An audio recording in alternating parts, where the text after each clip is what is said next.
When a lady named Kathy was participating in a parenting class at her church, she explained to her 6-year-old daughter, Kayla, that she was taking a course to help her become a better mommy. The next Sunday, after church, Kayla became upset and had a tantrum because she was not getting her way. Both parents tried to calm her down. With tears streaming down her face, Kayla loudly announced, "You told me you were taking a course to make you a better mommy. Well, it's not working." Let's go to the Bible for instruction to children. That will always work. Ephesians 6:1 says, "Children, obey your parents in the Lord, for this is right." Now, children are to obey their parents. In virtually all civilizations, the stability of society can be tied to the indispensable recognition and heeding of parental authority. When the home breaks down, when children are left to their own devices, then we as a people and as a nation, we're in trouble. The word children refers to kids growing up. And certainly, disobedience to parents was seen in Scripture as extreme wickedness, Romans 1:30, or even a sign of the last days, 2 Timothy 3:2. The phrase, "in the Lord," does not mean that you only obey your parents if they are believers. See, Colossians 3:20 states, "Children, obey your parents in everything, for this pleases the Lord." Certainly there are cases where young believers have parents who are unbelievers. And if their unsaved parents forbid them to follow Christ, they've got to disobey that. This is what Christ had in mind when he said in Matthew 10, verse 32, "Whoever acknowledges me before others, I will also acknowledge before my Father in heaven.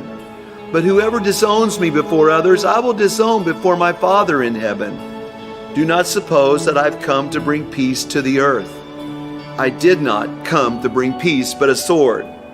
For I have come to turn a man against his father, a daughter against her mother, a daughter-in-law against her mother-in-law. A man's enemies will be members of his own household, and anyone who loves their father or mother more than me is not worthy of me."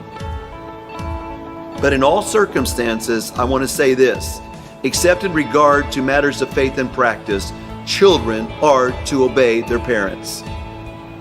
Ephesians 6:1, let's read it again. "Children, obey your parents in the Lord, for this is right.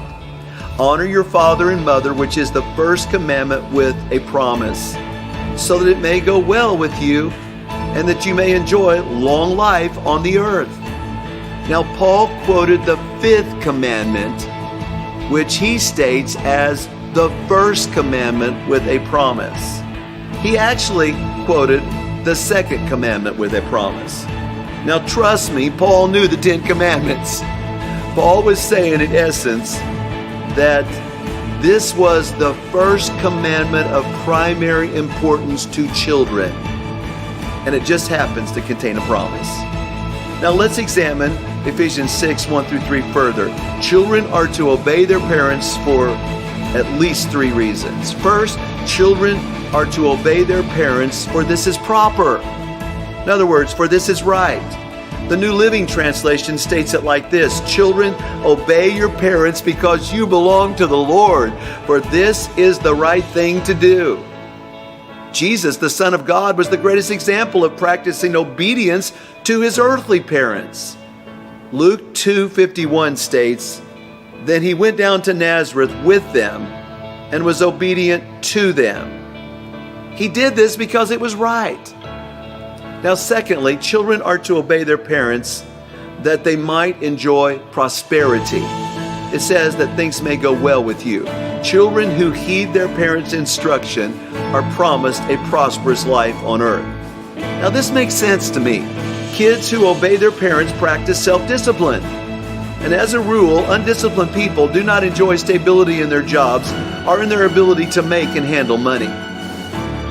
Next, thirdly, children are to obey their parents so they might enjoy posterity. Those who heed their parents' instruction are promised longevity, a long life on earth. In the Bible, Eli's sons are prime examples of what results in disobedience. Their lack of self-discipline led to their early demise. One more thing. Usually when a child leaves home, they are not under any obligation to obey their parents, but they are still under an obligation to honor their parents for the rest of their lives. That means we never neglect or forget them. And yes, that means we are responsible for their care, even when they are elderly. Ephesians 6:1, children, obey your parents in the Lord, for this is right. A number of years ago, Dave Stone and his family were in the Dominican Republic on a missions trip. Vehicles whizzed by, coming within just a few feet of their children playing close to the road. One night, his son Sam was playing a game in his own little world. He would zigzag back and forth from the sidewalk onto the narrow street and back. The road wasn't heavily traveled, but it was pitch dark and there was loud music blaring. From about 10 feet away, Dave suddenly shouted, "Samuel, don't move!"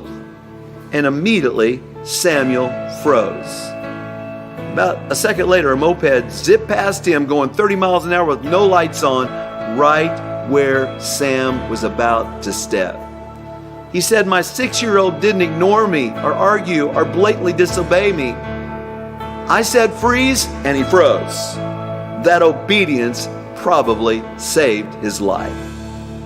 Ephesians 6:1, children, obey your parents in the Lord, for this is right.